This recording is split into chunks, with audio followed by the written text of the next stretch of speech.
안녕하세요. 우리 16절 한번 읽을까요? 본문이 길지만 한번 읽어봅시다. 16절. 루시 이르되 내게 어머니를 떠나며 어머니를 따르지 말고 돌아가라 강권하지 마옵소서. 어머니께서 가시는 곳에 나도 가고 어머니께서 머무시는 곳에서 나도 머물겠나이다. 어머니의 백성이 나의 백성이 되고 어머니의 하나님이 나의 하나님이 되시리니. 은혜로우신 아버지 하나님, 예배하기를 원합니다. 성령 하나님께서 함께해 주옵소서. 또 룻기를 저희들 배웁니다. 룻기를 통해서 주시고자 하시는 하나님의 메시지를 허락하여 주옵소서. 성령 하나님께서 우리와 함께 하실 줄 믿습니다. 예수의 이름으로 기도합니다. 아멘. 오늘부터 우리는 룻기를 공부합니다. 노아 목자님이 왜 룻기가 성경에 포함되는지에 대한 특별한 이유가 있는가라고 물었습니다. 그 물음은 룻기는 다른 성경과는 뭔가 다른 색다른 메시지가 담겨 있다라는 뜻이겠죠. 룻기는 단순히 고대의 한 이야기가 아니라 오늘 우리에게 독특한 하나님의 메시지를 전하고 있습니다. 그 하나님께서 오늘 본문을 통해서 첫 번째로 전하는 메시지는 무엇입니까? 첫째, 텅 빈 나오미.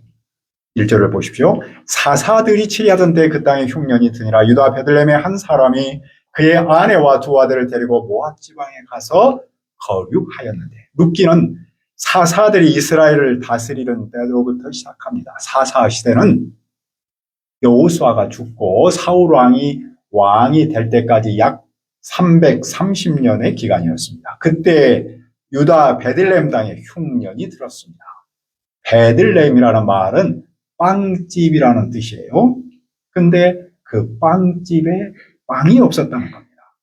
그 결과 한 가정이 고향을 떠나 빵을 찾아 모압 땅으로 향했습니다. 그 가정의 가장은 엘리멜렉이고 아내는 나오미, 두 아들은 말론과 기론입니다. 이들은 베들레헴 출신인데, 베들레헴은 그 유명한 다윗 왕의 아버지 이새의 고향이고, 또 훗날에는 예수님께서 태어나시는 역사적인 곳이죠. 그러나 이들은 생계를 위해서 그 고향을 떠나 모압으로 이주합니다. 모압은 롯의 큰딸이 아버지와 동치마에서 낳은 자손들로 형성된 민족입니다. 또한 모압 여인들은 이스라엘 남자들과 음행해서 이스라엘 백성들을 타락하게 만들었던 그런 장본이었습니다. 그래서 여호와 하나님께서는 이런 모압 족속은 하나님의 총회에 들어오지 말도록 하셨습니다. 신앙적으로 볼 때 모압은 하나님과 멀리 떨어진 땅이었죠. 하지만 경제적으로 보면 풍요의 땅이었습니다. 그런데 엘리멜렉 가정이 풍요의 땅에서 풍요롭게 살았습니까? 나오미의 남편 엘리멜렉이 죽고 두 아들만 남았습니다. 빵을 찾아 떠난 여정은 남편의 죽음이라는 고통으로 이어졌습니다. 이후 두 아들은 모압 여인 룻과 오르바를 아내로 맞았습니다. 성경에 의하면 유다 사람이 이방 여인을 아내로 맞이하는 것은 말씀에 어긋나는 일이었습니다. 그들은 그곳에서 10년 정도 살았습니다. 또 다른 비극이 찾아옵니다. 나오미의 두 아들 말론과 기름마저 죽고 말았습니다. 나오미는 남편과 아들을 모두 다 잃어버리고 홀로 남았습니다. 그녀는 풍요로움을 찾아왔는데 남는 것이라고는 아무것도 없습니다. 우리는 그런 나오미의 삶을 텅 빈 삶이라고 부릅니다. 그러면 이 텅 빈 삶 속에 하나님은 어떤 계획을 준비하셨습니까? 둘째, 한결같고 신실한 사랑의 룻. 6절을 보십시오. 그 여인이 모압 지방에서 여호와께서 자기 백성을 돌보시사 그들에게 양식을 주셨담을 듣고 이에 두 며느리와 함께 일어나 모압 지방에서 돌아오려 하여. 여기서 그 여인은 나오미입니다. 그녀는 두 며느리와 함께 일어났습니다. 그녀는 두 며느리와 함께 모압에서 베들레헴으로 돌아가려고 했습니다. 왜냐하면 그녀는 여호와께서 자기 백성에게 빵을 주기 위해서 돌보셨다는 소식을 들었기 때문입니다. 나오미는 두 며느리와 함께 모압 땅을 떠납니다. 세 사람은 유다 땅으로 돌아가려는 여정에 올랐습니다. 근데 그 세 사람은 모두가 다 남편을 잃어버린 과부였습니다. 그때 나오미는 두 며느리에게 무엇을 말합니까? 8절을 보십시오. 나오미가 두 며느리에게 이르되 너희는 각각 너희 어머니의 집으로 돌아가라. 너희가 죽은 자들과 나를 선대한 것 같이 여호와께서 너희에게도 선대하기를 바라노라. 여기서 선대한다라는 말은 그 유명한 히브리어로 헤세드라고 불러요. 헤세드는 한결같은 신실한 사랑이라는 뜻입니다. 이 말은 그냥 일반적인 사랑보다는 앞에 그 사랑을 꾸며주는 한결같고 신실하다는 것을 강조하는 사랑일 때 히브리 말로 헤세드라고 부릅니다. 우리가 시편을 공부할 때 많이 나왔던 단어죠. 나오미는 며느리들이 고향으로 돌아가기를 원했습니다. 그녀는 두 며느리가 이미 죽은 남편들과 자신을 한결같고 신실한 사랑으로 섬긴 것처럼 여호와께서도 두 며느리를 그렇게 대하기를 바랐습니다. 나오미는 며느리들이 재혼하여 새로운 가정을 이루고 행복하게 살기를 바랐습니다. 그녀는 자기 때문에 두 며느리들의 인생이 망가지는 것을 더는 두고 보고 싶지 않았던 것이죠. 그 순간 세 과부는 서로를 껴안고 울음을 터뜨렸습니다. 하지만 두 며느리는 단호하게 어머니의 뜻을 거절합니다. 우리는 어머니와 함께 어머니의 백성에게로 돌아가겠습니다. 이들의 대답은 나오미를 향한 강한 유대감을 보여줍니다. 그 장면은 어머니와 며느리 사이에 한결같고 신실한 사랑 즉 헤세드를 느끼도록 합니다. 나오미는 며느리들을 단순히 며느리라고 부르지 않고 딸들이라고 부르면서 다시 설득합니다. 고대 사회에서 여성의 행복은 남편과 자녀들에게 달려 있었습니다. 남편과 자녀가 없는 여성은 생계를 이어가기 어렵고 사회적으로도 취약한 위치에 놓일 수밖에 없었습니다. 이런 상황을 아는 나오미는 며느리듯이 다시 결혼해서 안정된 삶을 살도록 간절하게 권고하고 있습니다. 나오미는 계속해서 자신의 처지를 솔직하게 이야기합니다. 그녀는 이제 아이를 낳을 가능성이 없을 뿐만 아니라 설령 오늘 밤 결혼하여 아들을 낳더라도 그 아들이 성장할 때까지 며느리들이 길할 수 없습니다. 그녀는 며느리들의 젊음을 생각하며 남편 없이 사는 고통을 겪게 하고 싶지 않았습니다. 그녀는 자기에게 아무런 소망이 없기에 며느리들에게도 소망이 없다는 사실을 솔직하게 말하고 있습니다. 나오미는 자신의 이런 소망 없는 상황이 여호와 하나님께서 치신 결과로 받아들이고 있습니다. 여호와의 손이 나를 치셨다. 이 말은 여호와께서 나를 떠나셨다라는 뜻입니다. 나오미는 하나님의 섭리가 자신에게 불리하게 작용하고 있다고 느꼈습니다. 이 사실을 생각할 때 며느리를 생각하면 가슴이 메어졌습니다. 그렇다면 두 며느리의 반응은 어땠습니까? 그들은 다시 소리 높여 울었습니다.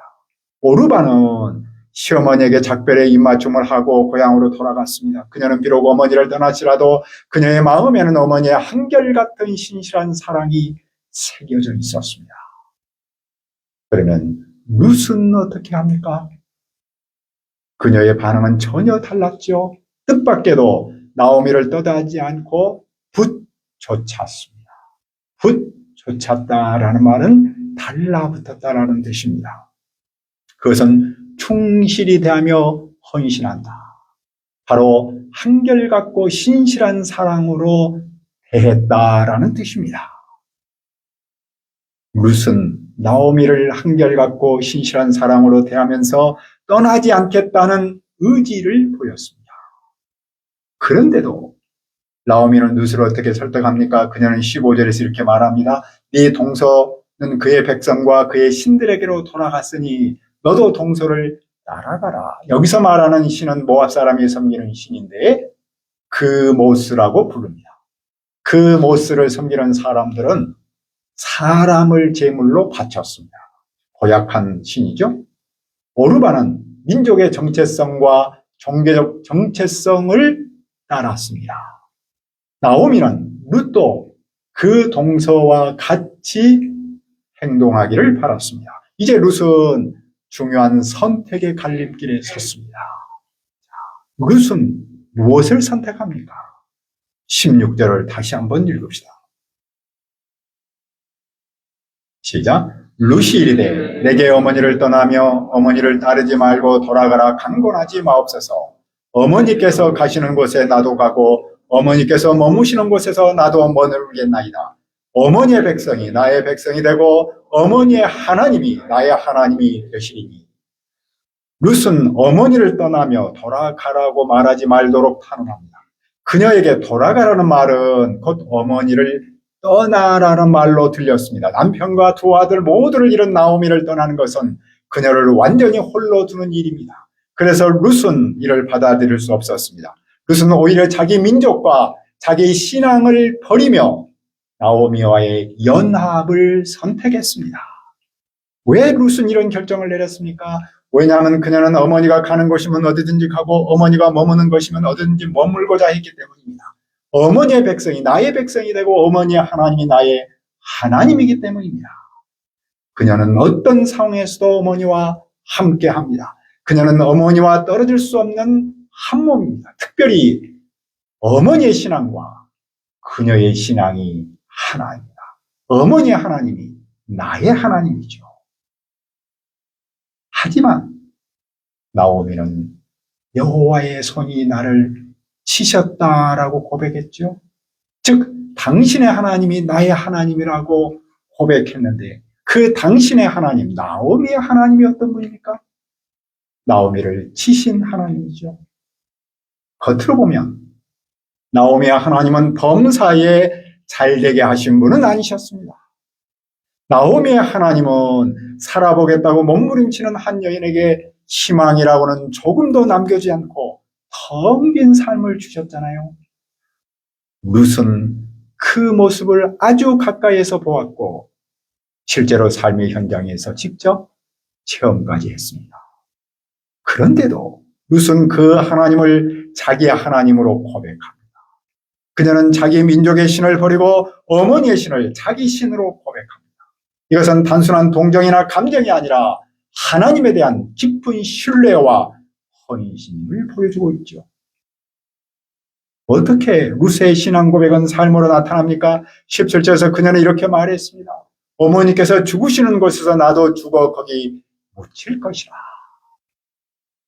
이 말은 룻이 나오미의 운명과 자기의 운명을 완전히 일치시켰다는 강력한 결단을 표현한 것이죠. 나오미가 흉년으로 인해 고통받는다면 자기도 그 고통을 함께하겠다는 선언이며 그녀의 삶과 죽음을 철저히 연결하는 헌신을 보여줍니다. 더 나아가 룻은 여호와의 이름으로 맹세하면서 자신과 나오미를 갈라놓을 수 있는 것은 죽음 외에 아무것도 없음을 강조합니다. 여기서 중요한 것은 룻이 하나님을 단순히 하나님이라고 부르지 않고 이스라엘의 하나님인 여호와로 불렀다는 데 있습니다. 그것은 룻이 이제는 모압의 신인 그모스가 아닌 이스라엘의 하나님 여호와를 자기의 하나님으로 영접했음을 표현한 겁니다. 이러한 신앙 고백은 룻이 단순히 감정적으로 움직이는 것이 아니라 깊은 신앙적 결단에서 비롯된 행동임을 강력하게 보여주고 있습니다. 그런데 룻의 결단은 현실적으로 보면 아무런 보장이 없는 선택이었습니다. 그녀가 베들레헴으로 돌아간다고 해도 기다리고 있는 것은 낯선 환경과 불확실한 삶뿐이었습니다. 그러나 룻은 나오미의 형편과 자신의 어려운 상황을 넘어 한결같고 신실한 사랑을 고백했습니다. 과거 그녀가 시집 왔을 때는 아들이 둘이나 있는 소위 말하는 삼부자가 있는 풍요로운 가정이었죠. 그러나 이제는 모든 것을 잃은 빈손의 가정이었습니다. 그럼에도 룻의 마음은 흔들리지 않았습니다. 그녀는 자신의 이익이 아니라 한결같고 신실한 사랑으로 선택한 겁니다. 룻의 한결같고 신실한 사랑은 일방적이지는 않았습니다. 나오미 역시 며느리들의 행복을 먼저 생각하며 한결같고 신실한 사랑을 보여줬기 때문입니다. 룻과 나오미의 관계는 서로를 향한 한결같고 신실한 사랑의 관계로 끈끈하게 맺어져 있음을 알 수 있죠. 그들은 모든 것을 잃은 것처럼 보이는 상황에서도 서로를 향한 사랑만큼은 잃어버리지 않았습니다. 그들의 사랑은 단순한 인간적 유대감을 넘어서 하나님의 성품을 닮은 한결같은 사랑을 드러내기 때문입니다. 이 사랑은 가장 어려운 순간에 빛을 발하고 훗날 위대한 하나님의 역사를 이루는 토대가 되었습니다. 오늘날 우리 시대를 지배하는 가장 강력한 사상 중 하나는 바로 실용주의일 겁니다. 실용주의는 모든 것을 효율과 이익의 관점에서 판단하는 데 있다고 할 수 있겠죠. 그중 가장 위험한 함정은 이것이 얼마나 옳은가라는 기준이 아니라 이것이 나에게 얼마나 이익이 있는가라는 것을 기본으로 해서 선택한다는 데 있겠죠. 이러한 실용주의는 사실은 성경의 가르침과는 정면으로 배치됩니다. 왜냐하면 성경의 핵심 중에 하나는 무엇입니까? 바로 한결같고 신실한 사랑이지 않습니까? 그리고 이 한결같고 신실한 사랑은 이 헤세드는 하나님의 성품 중 대표이죠. 사람은 자기 유익에 따라 변하지만 하나님은 어제나 오늘이나 영원토록 변함이 없으신 분입니다. 하나님께서 우리를 향한 사랑은 한결같고 신실합니다. 어떤 상황에서 흔들리지 않습니다. 하나님의 말씀 또한 절대적으로 변하지 않습니다.